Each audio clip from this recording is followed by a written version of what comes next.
Welcome to St. Luke's Health Now, a show dedicated to giving you the most up-to-date information on cutting-edge medicine. I'm your host, Ashley Russo. We have an informative and insightful show for you this evening. We're talking about advances in neurosurgery at St. Luke's University Health Network. Tonight, we'll be joined by a talented panel of medical experts from the field. Stay tuned. This is St. Luke's Health Now.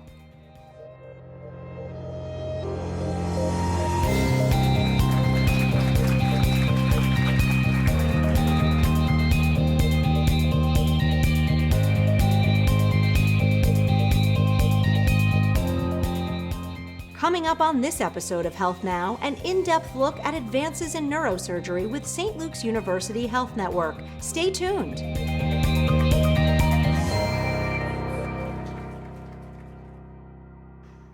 Thanks for being here. Let's get started. We have an accomplished panel of guests joining us tonight. Up first, we have Dr. Duran Rabin. Dr. Rabin is a fellowship-trained neurosurgeon dedicated to the surgical treatment of neurological conditions. As a member of St. Luke's Neurosurgical Associates, he works closely with family physicians, spine and pain specialists, and neurologists to diagnose and treat degenerative cervical, thoracic, and lumbar spine disease. Dr. Rabin also provides surgical management for St. Luke's Normal Pressure Hydrocephalus Center. Dr. Rabin, thank you so much for joining us. What got you started in this career path, and how did it lead you to where you are today? I first got interested in neurosurgery in my first year of medical school, where I had a chance to watch a brain tumor resection. Really, ever since then, I kind of fell in love with it. And then, I completed my residency and my fellowship up in Canada. And then afterwards, I was fortunate enough to get a job here with St. Luke's University Health Network in the Lehigh Valley. Really, that was kind of my trek here. And it's been almost 11 years now, but it's really flown by. So it's been a great experience.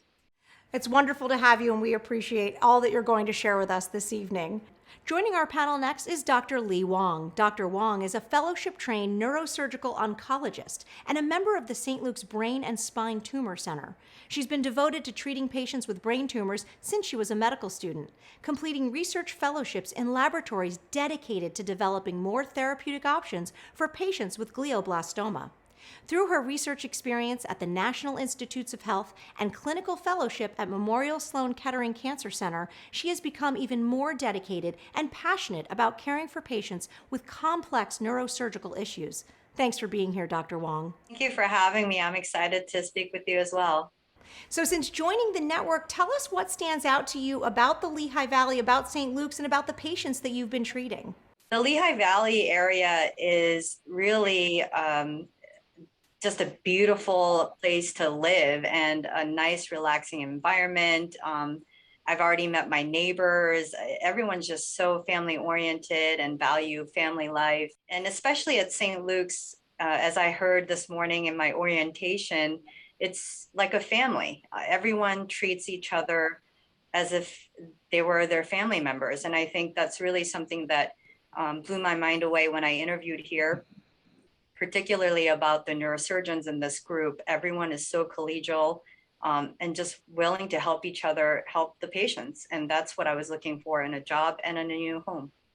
Well, we're so glad to have you as part of the network, and we can't wait to hear the expertise that you are bringing to all of the patients here in the Lehigh Valley.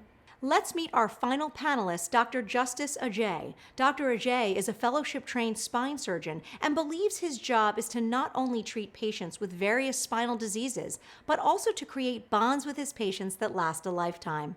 He completed his neurosurgery residency and the CAST-accredited Complex Spine Fellowship at the University at Buffalo Neurosurgery. During his fellowship, he became highly trained in minimally invasive spine surgery, robotic spine surgery, adult deformity surgery, as well as the treatment of numerous spinal pathologies, including spinal trauma and spinal tumors. Dr. Ajay, thank you so much for being here. Thank you. Thank you for having me. So tell me about your interest in this field. What drew you to it, and what is your approach to patient care? Because I know that's very important to you. My interest in neurosurgery began actually in high school. I read Dr. Ben Carson's book, Gifted Hands. And in it, I read how an inner city kid raised in the projects can grow up and make it to become a world-renowned neurosurgeon. And once I read that, I knew I fell in love with the field, and I I never turned back. Spine patients are probably the most complex patients you could ever meet. You know, the disease pathology is very complex, and spine is it's an evolving field, and because of that, everything's just so exciting. In terms of my approach to patient care, really it's taking care of my patients, getting to know them, getting to know everything about their life. And so the patient-doctor bond is the most important thing to me. Thank you all for giving us some background information on your expertise and your interest in neurosurgery. Up next, we'll dig deeper into the basics of neurosurgery at St. Luke's. Stay tuned, we'll be back after a short break. You're watching St. Luke's Health Now.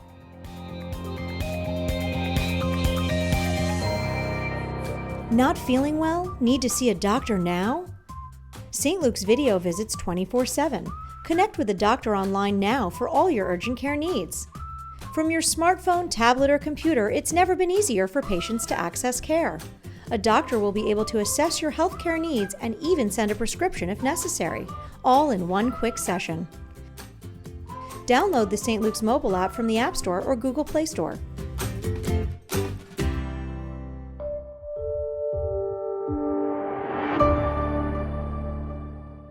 Welcome back. Thanks for being with us tonight. I'm Ashley Russo, and this is Health Now. We want to thank our viewers for watching our program tonight and for providing us with questions for our panel, which we'll get to later in the show.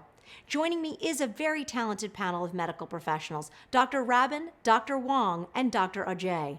We've learned about your backgrounds and expertise in this field. Now we want to talk to you about some basics about neurosurgery at St. Luke's. Dr. Rabin, people hear neurosurgery and immediately they get fearful. So what kind of patients do you see, and why does someone need to come see you? What would be a reason for a consult? People come to us for a number of different reasons. It can be anywhere from brain tumors and aneurysms in the brain to tumors of the spine. They can come to us for movement disorders, things like Parkinson's disease and essential tremor, because there's therapies we can offer for that. Patients with chronic pain are also, we see quite a few of them as well, because we can offer some help with that too. So really, there's a bunch of different things we can try, and this specialty in general is moving towards less invasive techniques. And the nice thing here is at St. Luke's, we're really able to offer them essentially the full gamut of treatment for these things in their own community. Because it goes beyond just what you can offer, but if you can offer people these therapies in their communities where they have their support with family and with friends and the community resources that we're able to help them with, it kind of helps with everything, and people generally have better outcomes. Well, it's a really good point. I think earlier you were mentioning not seeing a surgeon doesn't always mean you need surgery. So, Dr. Ajay, I want to ask you about some of the most common medical conditions you treat and when someone might need advanced treatment or surgical spine intervention. When does that happen? Who would come see you? As we all know, we all age, which is a big part of life. Our joints, our ligaments, our tendons, they all wear out.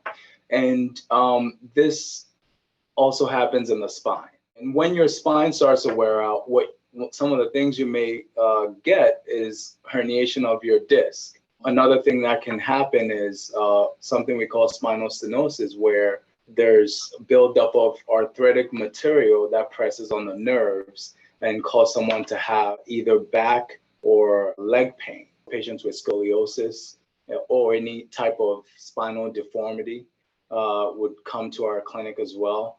But we do always want to advise patients that if you're experiencing any symptoms, the best approach would be to reach out to your primary care physician and seek help, and they will be able to direct you to our clinic.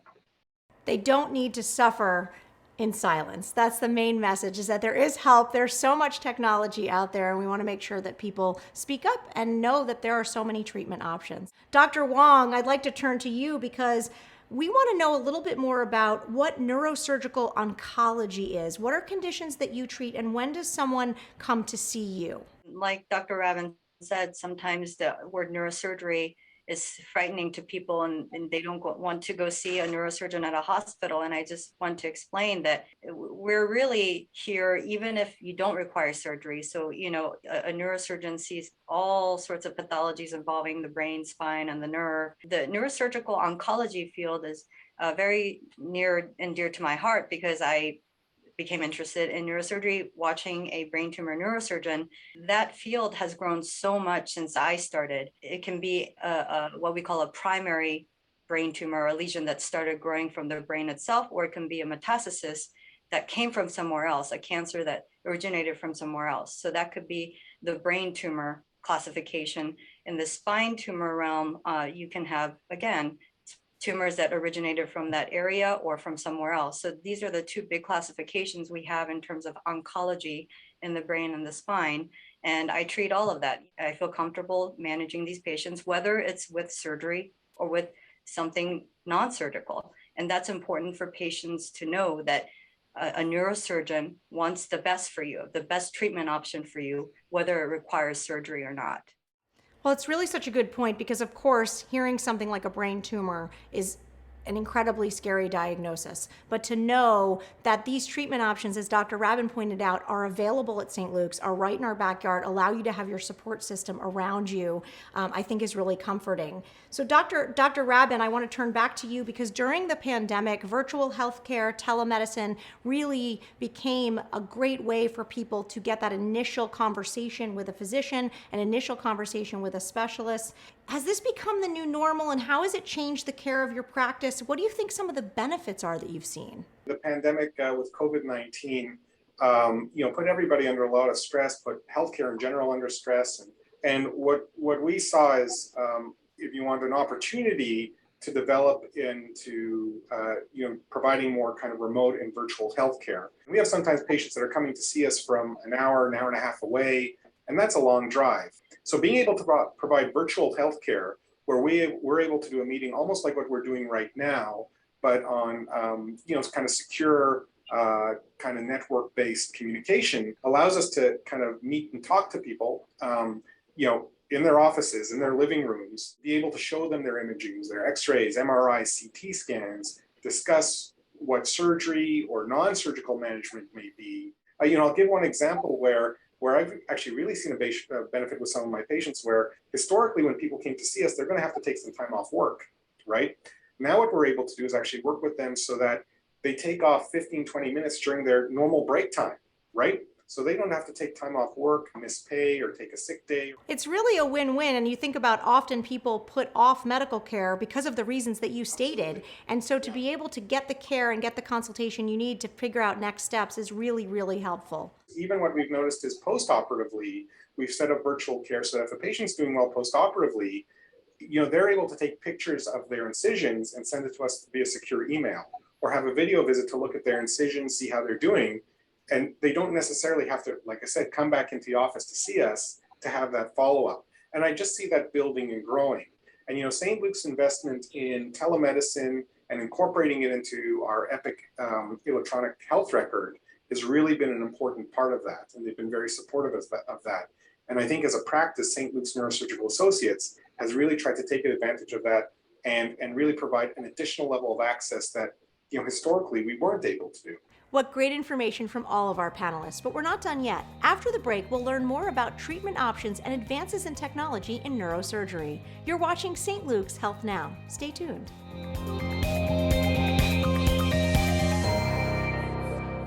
Medical emergencies can and do happen during COVID-19. One American has a heart attack or stroke every 40 seconds. And one American dies from stroke every 4 minutes. Heart attacks and strokes will not wait until a pandemic runs its course. It is not safe to sit home and hope the symptoms pass. It is safe to come to St. Luke's. Our EMS crews and ambulances are ready for you, taking every measure to keep you safe. St. Luke's knows that trust is the foundation of all relationships. It's earned over time.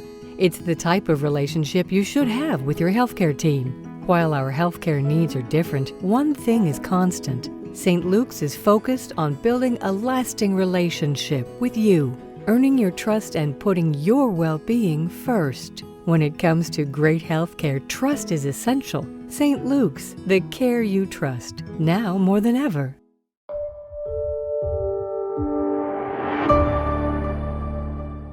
Welcome back to St. Luke's Health Now, a show dedicated to giving you the most up-to-date information on cutting-edge medicine. I'm your host, Ashley Russo, and we have had such an interesting show for you tonight.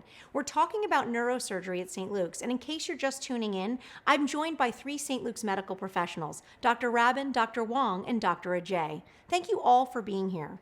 In the first part of the program, we talked about your backgrounds, and then we talked about some basics of neurology. But now we want to dig deeper into treatment options and the advances in technology that have come so far in recent years. Dr. Wong, I'd love to know a little bit more about the technologies offered at St. Luke's Brain and Spine Tumor Center. What are you able to offer patients that maybe didn't exist even as soon as a couple of years ago? The world of neurosurgical oncology has changed tremendously. I think we offer at St. Luke's the latest technologies in the setting of complex tumor surgery. For instance, we have the latest tools and things that will help us improve the patient's outcome by improving the surgical resection of the tumor, for example. We're also experienced in less invasive surgical techniques, such as laser ablation for brain lesions, as well as non-surgical treatments like stereotactic radiosurgery, which I mentioned. And these are all treatment options that we offer to the patients so that they have a choice and we can all decide together what is the most optimal treatment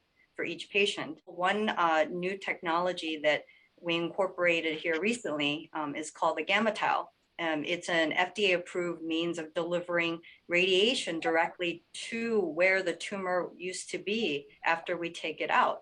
And this is a relatively new technology, and it's a great way to start radiation therapy right away. You don't have to wait several weeks after surgery for the wound to heal. You can start right away as soon as you place these biodegradable tiles in the walls of where the tumor used to be. The radiation starts then.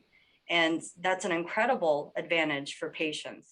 That really is incredible to hear, and what a shortening of healing time to allow people to get better. And of course, anytime you hear tumor, cancer, you want to get at it as quickly as possible. Dr. Ajay, I'd like to turn to you and talk about spinal surgery, because there are several types of spinal surgery, right? There's with orthopedics, and then there's with neurosurgical treatments. Can you tell us the difference of if somebody's having back pain, when do they know to see an orthopedist versus a neurosurgeon? When it comes to degenerative spine, orthopedics and neurosurgical spine surgeons are able to tackle that disease process when it comes to actual diseases of the spinal cord itself or diseases that are inside the spinal canal. That becomes more of a neurosurgical realm. It goes into that realm for treatment.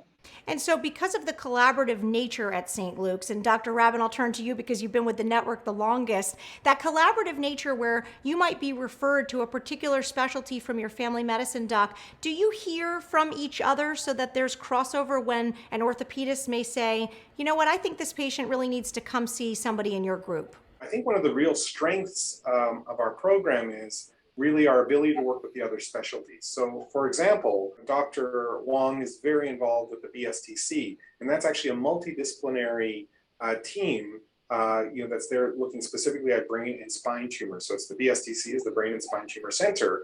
And so when a patient comes there, their case has already been reviewed earlier in the morning or possibly the week before, and they're able to meet with one of our oncological neurosurgeons, radiation oncology, usually have a quick maybe visit or referral to medical oncology as well.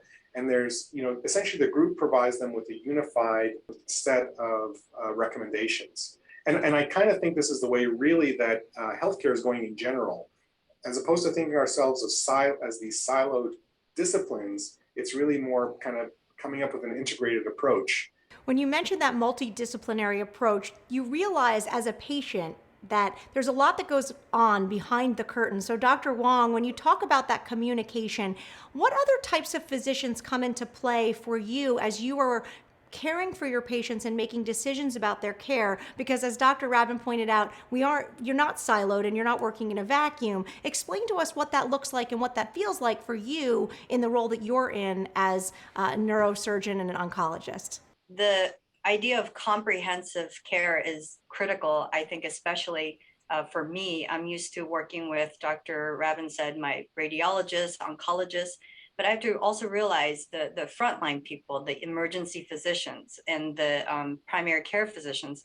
These are the people that first see the patients. So absolutely, collaboration is key. They need to know that I'm available, that I treat all neurosurgical diseases, that I can help with whatever question they have. Each patient has a group, a team of people that really together make a decision that's best for them specifically.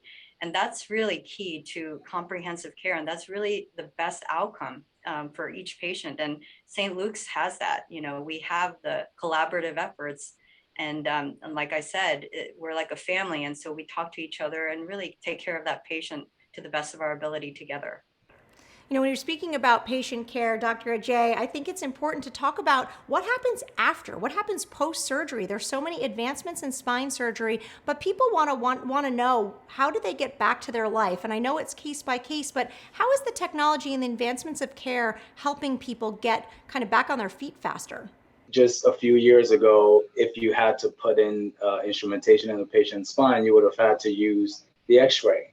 And then we matured to use the CT and now MRI, and now we're talking about robotic spine surgery. All of this just brings a lot of excitement to the field, but the other thing that it brings actually is safer surgery for patients, shorter hospital stays, quicker recoveries, because in the past, we were doing maximally invasive surgeries where you would use a much bigger incision in order to perform a certain type of procedure.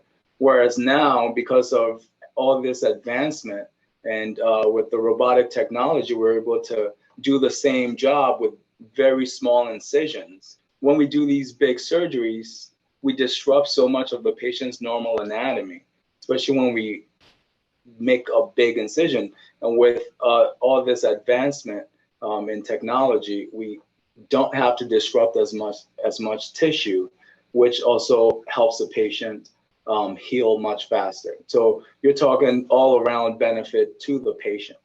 Excellent. What a great point to make, and good for patients to know. So Dr. Rabin, tell me a little bit about the support services, because it's not just the surgery. There are lots of things that happen around a patient's care that St. Luke's is able to offer. Tell me more about that. The technologies that Dr. Ajay and Dr. Wong mentioned are super important. You have to bring that forward to kind of advance the specialty and the care that you can offer people here in their community. And of course, the other part of that too is also having the right people. So having very talented surgeons like Drs. Ajay and Wong. But on top of that, there's a whole team in the hospital and outside the hospital that's there to support patients as well. We've developed an acute pain service that really help us manage pain after surgeries, whether it's big spine surgeries or other forms of surgery. We've got great rapport with some of our outpatient spine and pain services, physical therapy that really allow us to kind of help people once they get out in the community. So really the support we've been able to develop around the specialty, I think really set ourselves up for success, and more importantly, our patients up for success.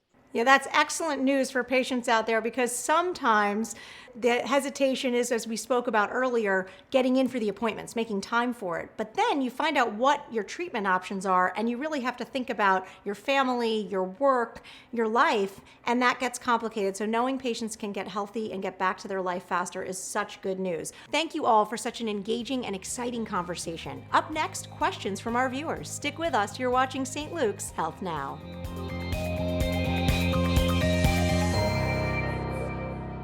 St. Luke's continues to make sure patients always have access to leading medical technologies, no matter where they receive their St. Luke's care. St. Luke's recently cut the ribbon on a fleet of the most advanced ultrasound technologies from GE Healthcare, raising the bar of imaging and ultrasound to a level not seen in the U.S., creating consistency in radiology, vascular, and cardiology services throughout the network.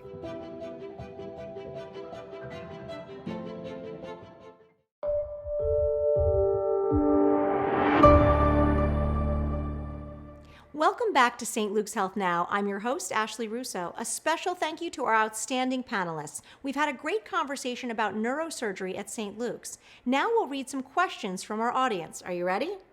All right, Dr. Wong, I'm going to start with you because I think this is most close to what you do. This viewer asks, my husband has just been diagnosed with a malignant brain tumor. How would we know if he is a candidate for the gamma tile therapy, which you mentioned earlier in the show? That's a great question, and something that should be discussed with all the specialists, as we have at St. Luke's, a big collaborative effort at the Brain Tumor Center. You should make an appointment to see me or a neuro-oncologist. And actually, we have a setup so that you can see all of us essentially together in one visit, which is kind of a one-stop shop, so you can get all your answers. And that's really convenient because that way we can all discuss the case together and come up with the best next step for you. We discuss every case together because each case, such as a malignant brain tumor, is complicated, is not straightforward. And we have to make sure that we choose the right path for each patient. The bottom line is you're not alone. I think you need to know that you have a team of experts taking care of you, and make sure that you are comfortable with the treatment options and that you're part of the decision making. That's wonderful, Dr. Wong. Thank you so much for pointing that out. Dr. Ajay, I'm going to ask you this question. This person says they've just been diagnosed with a degenerative disc disease. At what point should they consider treatment or even surgery? Barring any emergencies, such as if the patient's having any acute symptoms, such as weakness or any bowel or bladder dysfunction, next steps would be to have a sit down with the patient and try to figure out how their diagnosis is affecting their life. You know, are they able to walk? Are they able to work? And once we figure out how all these things affect the patient, then we can consider conservative management efforts. We have a great collaboration with our pain management center where we can offer conservative management treatments. And when my patient is not able to live and enjoy life the way that they want to, I think that's when I usually would offer a patient surgery. All right, Dr. Rabbit, I'll wrap it up with you. How do I navigate the treatment options and the doctors to know I'm choosing the right person, as in the doctor, as well as the right treatment option? So the first thing is you have to think about your PCP, your primary care provider, is kind of your quarterback.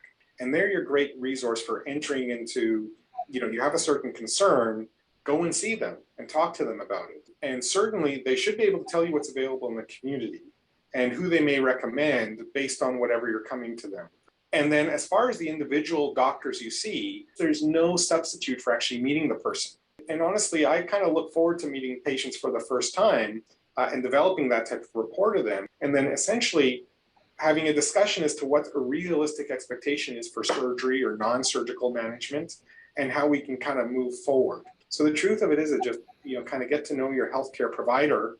And, I'll be honest with you, I really think as far as St. Luke's goes, they do a great job of hiring the right people, providing them the right support, really across the network.